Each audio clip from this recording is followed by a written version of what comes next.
number 1 is Banjo-Kazooie. There's no character I want more than the bear and bird. I've wanted them to be in Smash since '64, but in 2004, Rare was sold to Microsoft, and all hope seemed lost. That wasn't until a tweet from Phil Spencer came upon late in development of Smash 4, confirming that a collaboration would be possible. There's so much to say about these two that I decided to make another video instead of subject you all to 5 minutes on one character. It's something that'll happen to a few characters down the road, but I'll share the highlights. Banjo and Kazooie would function as one character, just like in Banjo-Kazooie and most of Banjo-Tooie. To those who haven't played those games, Kazooie is a bird that lives inside Banjo's backpack. She regularly pokes her head out to attack enemies, help Banjo jump higher, fall more slowly, fly through the air, and even run faster. There are plenty of attacks from the game that would transfer well to standard and aerial attacks. I spent a lot of time wondering about specials, but Kazooie's ability to shoot eggs out of her mouth and fly are both appealing. Plus, we can get the Diddy Kong Racing reveal trailer that we've really always wanted. Number 2 is Paper Mario. I flipped out when I saw that the 3DS stage was announced, only to later find myself defending Paper Mario as a unique choice for Smash 4 on Reddit after Dr. Mario was confirmed. It seems there's 2 camps. Some want Geno, or is it Geno? I don't know. The puppet from Super Mario RPG rather than Paper Mario. I've never owned a Super Nintendo, so I have no connection to Geno. But even then, he is a secondary protagonist in one video game made by a second-party developer turned third-party developer. Let's pull square strings for something bigger. Paper Mario would be no Mario clone. His attacks are widely different from Mario, and they're also not even the same person, which I think Paper Jam confirmed is canon. Gameplay in Paper Mario revolves around jump attacks, hammer attacks, and partners. In the Thousand Year Door, the ability to turn into a paper airplane was added, and I think this would make a really cool recovery. For the other specials, I would use 3 partners, specifically a Koopa that acts like a boomerang, a Bob-omb that walks a short distance before exploding, and a Boo that turns Mario briefly invisible at the cost of being immobile.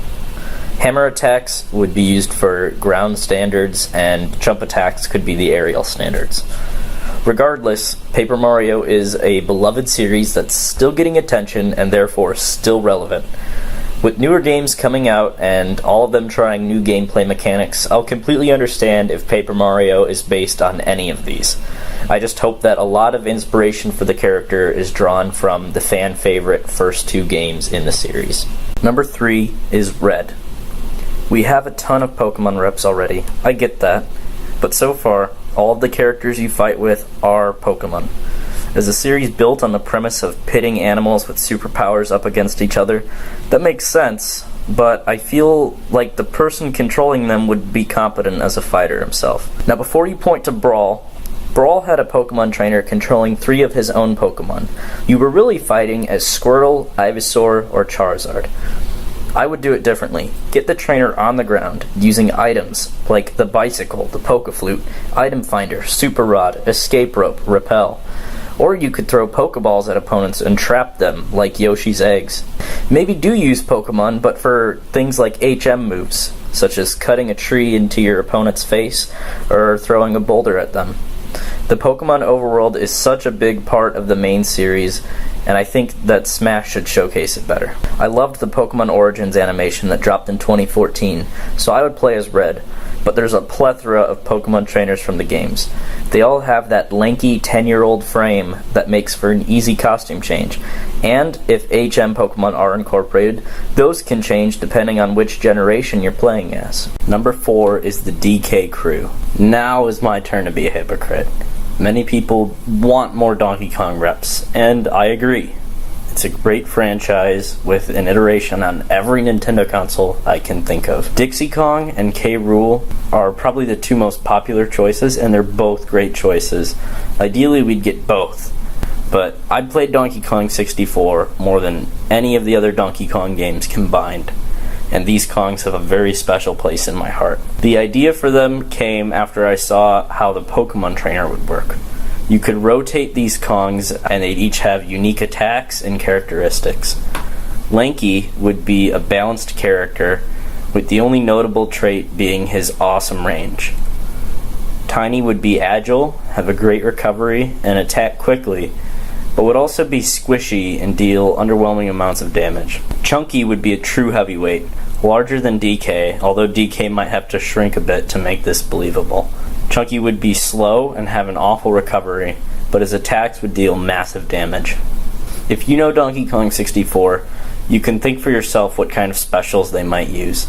I'm a big fan of their projectile weapons for a standard B, especially because they'd be really easy to replicate on Kirby.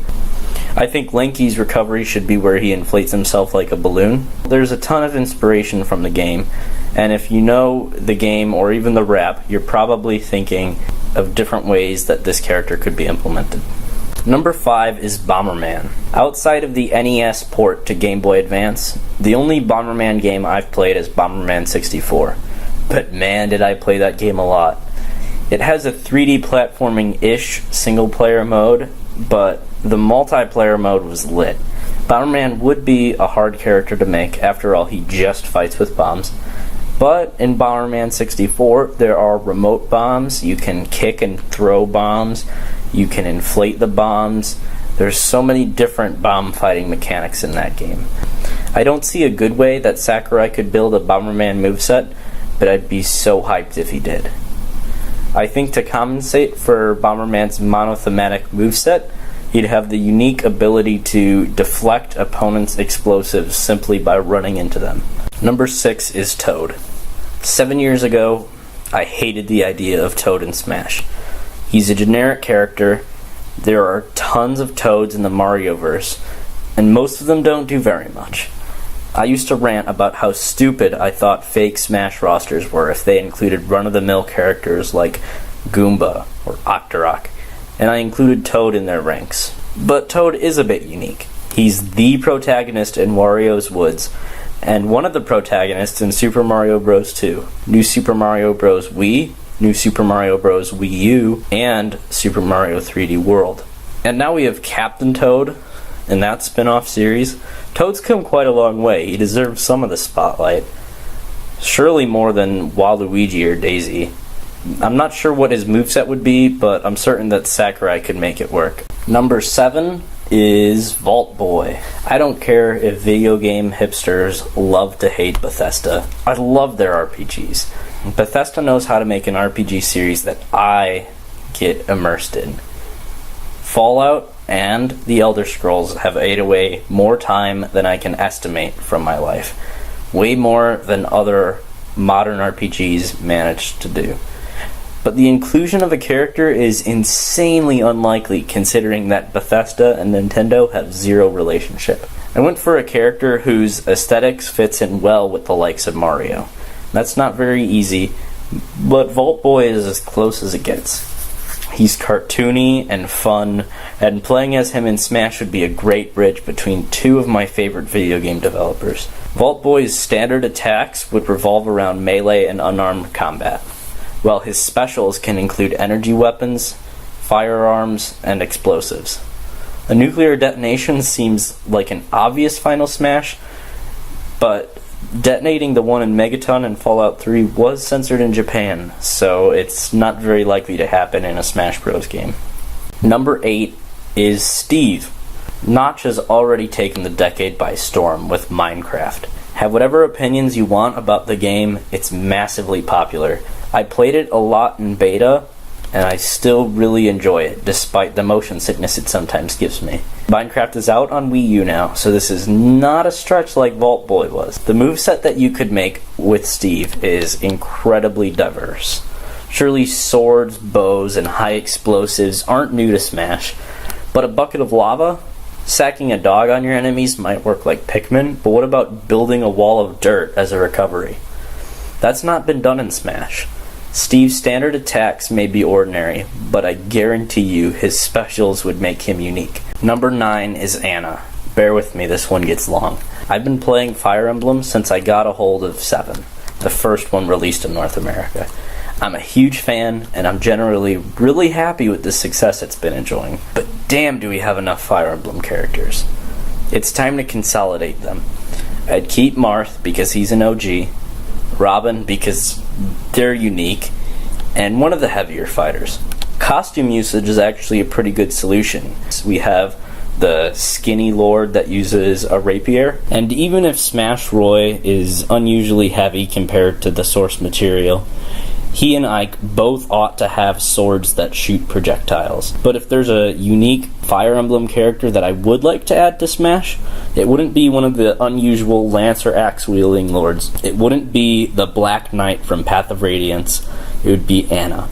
Fire Emblem has this problem that also seems to face new Pokemon and Zelda villains. Recurrency. By the time the next Smash Bros. Comes out, Greninja is going to be a distant memory. If Girahim had been added, like so many had hoped for, he'd be old news too. I want characters with longevity, not one-off characters. And unfortunately, we get a new Sword Lord in every iteration of Fire Emblem. But there's one Fire Emblem character who has appeared in every game to date, Anna. And she was playable for the first time in Awakening. Her roles have previously been as a provider of tutorials and also a shopkeeper, and I think these could all make their way into a moveset. And number 10 is Black Shadow. Smash needs more heavyweights. Smash needs more F-Zero representatives. But the real reason I want Black Shadow is the compromise that he'll offer between Smash fans and Zelda fans. I did not misspeak there. Smash fans that main Ganondorf don't want to see him tweak too much. They've learned this character, they want to play Ganondorf as he's been. Zelda fans want a Ganondorf that, actually has a moveset derived from source material. One that isn't just a heavyweight clone of a character from a racing game. Black Shadow would become the old Ganondorf, sans Final Smash. New Ganondorf's moveset would use swords and summon creatures, and he would play energy ball tennis. This is the Ganondorf I really want, and we really shouldn't have to lose a moveset to get it.